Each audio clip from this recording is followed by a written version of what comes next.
Hello everyone, welcome to Story Times with Mr. Grimes, and today we'll be reading Spike the Hedgehog Who Lost His Prickles by Jeanne Willis and Jarvis.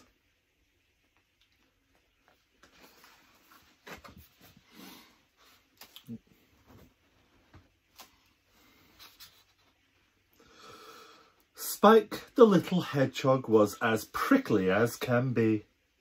He went to bed with Prickles on, as you can clearly see. But in the night he had a fright. He dreamt about a fox. A scary dream in which he had a lot of nasty shocks. So, filled with fear and trembling, he woke up with a shout. Then, eek! He saw he had no prickles. They had fallen out.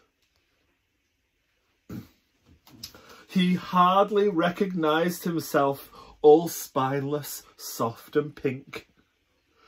"I'm in the nude. How rude," he blushed.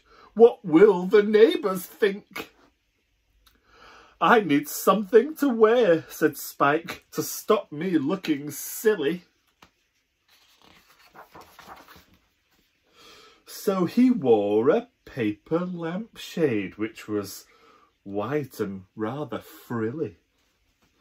"Ah, this will do the job," he said. "I can go out again. No one will see I'm prickle-free." Then it began to rain. What's going to happen to the paper in the rain? It rained upon the lampshade and it made the paper tear. "Look at Spike," the rabbits laughed. "He is completely bare." "Please don't stare," Spike mumbled. "Does my bottom really show?"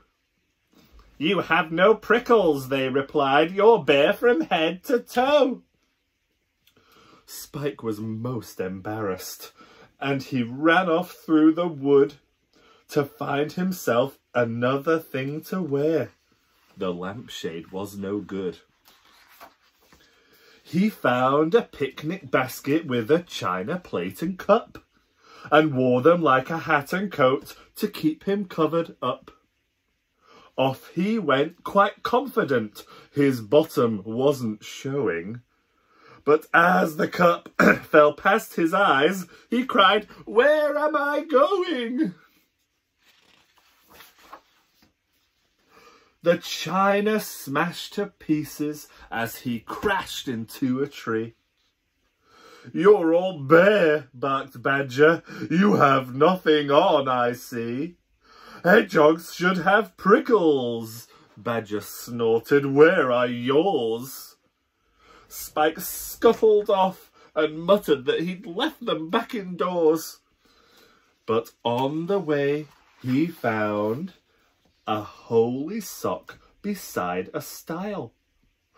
"I'll wear it like a smock," said Spike, and gave a little smile. "It fits me perfectly," he said, "and hides my knobbly knees. No one will guess I'm prickleless, although it stinks of cheese."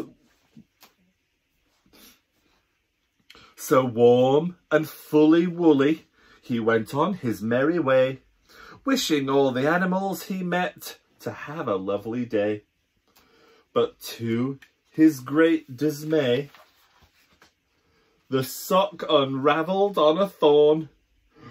"You're all bare," teased Weasel, "as the day that you were born."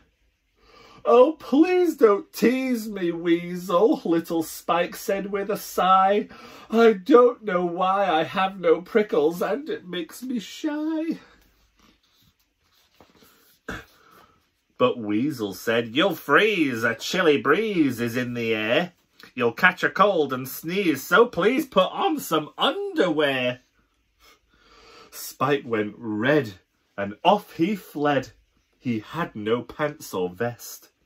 He really missed his prickles and felt badly underdressed. And just when he believed he couldn't bear it anymore, he saw balloons, a great big bunch, attached to Mole's front door. Spike grabbed the string. "They're just the thing to cover me," he said, and he wound balloons around himself from tiny toe to head. "The height of fashion," Squirrel said, "so colourful and round." But as everyone admired him, Spike lifted off the ground. He drifted, shifted by the wind, and floated out of sight. The sun went down, away he blew into the moonlit night. Over snowy mountains where the wild grey wolves all howl. Over steamy jungles where the roaring tigers prowl. Twice around the world he went, he thought he'd never stop. Then he saw his home, he waved, and his balloons went pop. He dropped down to the mossy ground and landed with a thud. The burst balloons in tatters scattered round him in the mud. "Spike's not bare," his friends declared. "He's sharper than a tack." "I popped all my balloons," whooped Spike. "My prickles have grown back." So Badger threw a party for him. Everybody came. Prickly Spike no longer had to hang his head in shame. And even when he turned to leave, his friends were very kind, pretending not to see the cupcake stuck to his behind. He's got a cupcake stuck to his bottom. That was Spike by Jeanne Willis and Jarvis.